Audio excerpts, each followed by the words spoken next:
Next up, we actually have an expert coming from Italy, Luigi Di Piazza. Now, as you come up towards the audience, we'll get you a microphone quickly.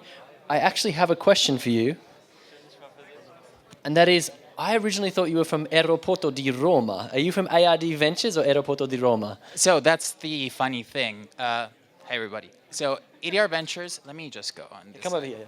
So ADR Ventures is the corporate venture capital arm of Airports of Rome. So this is a little spoiler for later. About a year ago, we started the fund because we thought that would be the missing piece to our innovation journey. Fantastic. So that's, but we are one and the same. Fantastic. Well, we look forward to your presentation. Thanks so much. Absolutely. Hello. Oh la la. Hello, everybody. My name is Luigi Di Piazza. I am the investment manager of ADR Ventures. ADR Ventures, as mentioned, is the CVC arm of Airports of Rome. We were born about a year ago, and we are the final pillar of what is our innovation journey.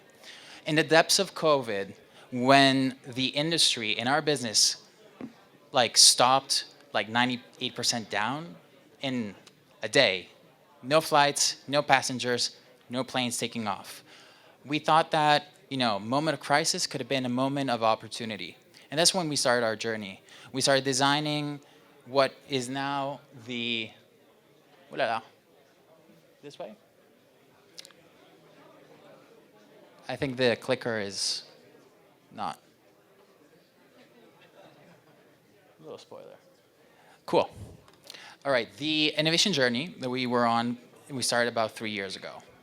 We started by engaging all the different businesses and find key stakeholders who could really unlock what is the deployment of innovation and solutions within the airport and within the infrastructure. The second thing we did, we created a space for this innovation in our innovation hub within the airport, because we really believe that in order to make an impact and a change on the operations, we had to have people come live and breathe the ecosystem. And third, we started a program, an innovation program where we reached more or less 900 proposals over the past 3 years, 600 plus companies, and 2 of which became part of the portfolio of ADR Ventures. ADR Ventures is really focused on investing in companies that are innovating in aerospace, in robotics, and in climate, because we do realize that we're part of a larger ecosystem.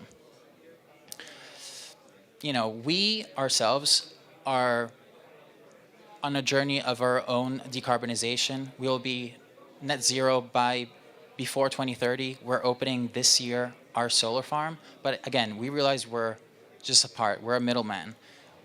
We want to make a larger impact. Aviation wasn't mentioned earlier, but is about 2.5% of global emissions today. And these emissions are incredibly hard to abate because aviation is an industry that focuses on safety more than anything. If it's not broken, don't fix it. The biggest offender within this is jet fuel, which is really reliable and insanely cheap. And alternatives are incredibly expensive compared to it. For this reason, we see aviation emissions as a percentage of total emissions not only sit at 2.5%, but probably increase while all other means of transportation start to decarbonize.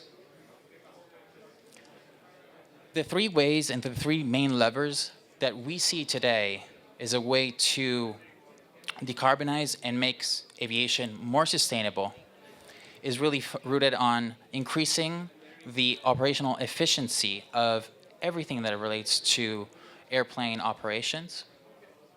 We think about how do we make sustainable fuels more accessible. Sustainable fuels, if you're not familiar, are fuels that are derived from non-fossil fuel carbon origin, which overall decrease the amount of carbon that specific, let's say, unit of fuel consumes and emits over its lifetime. And third pillar, which was mentioned a bit earlier, is novel concepts and novel designs that leverage either hydrogen or electric engines. These are further along and probably a bit further out. Very complicated because, again, this is an industry that really wants stability and safety and predictability over everything. So probably we'll see hydrogen a bit further in the future. To do so, leveraging that program that I mentioned earlier, over the past 2 years, we've piloted about 8 different solutions that impact every little aspect of what an airplane does within our infrastructure. From monitoring and tracking taxi times and taxi pathways to minimize the amount of time that a airplane is at a standstill and is consuming fuel while not really moving, or decreasing the amount of time that that specific airplane is maybe involved in turnaround operations. So again, we want to make sure that the airplanes are either still and off or moving and on. Nothing in the middle. Maybe a quick fact here is every minute a engine is on but on idle and not moving is consuming about 10 kilos of fuel. Imagine how much time. I imagine most of you has either flown here, taken a plane in the past 24 hours, past month. Every minute you were sitting on that tarmac with the engine on, that engine was consuming and consuming. We really think that by increasing operational efficiencies, we can save all this waste. Earlier this year, ADR was won a national tender to leverage renewable and sustainable fuels and energy to power the next generation of aviation. So what we're doing is we're defining new potential supply chains when that SAF will hit the market and when that SAF will able to start fueling up our clients' airplanes. Here you see a potential supply chain. Again, in Italy, the main supplier is Eni, which is, of course, our national producer of energy.